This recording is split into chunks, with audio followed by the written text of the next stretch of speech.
ఏ బాటైనా పర్వాలేదంట, సమయంతో సాగటమే మన సింపుల్ సిద్ధాంతం.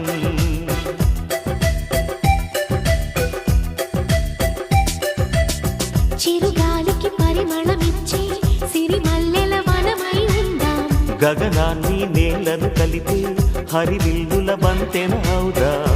ఆనందం అంటే అర్థం మనమందా, ప్రతి పూట పాటై సాగే హుషారు సరిగమలో.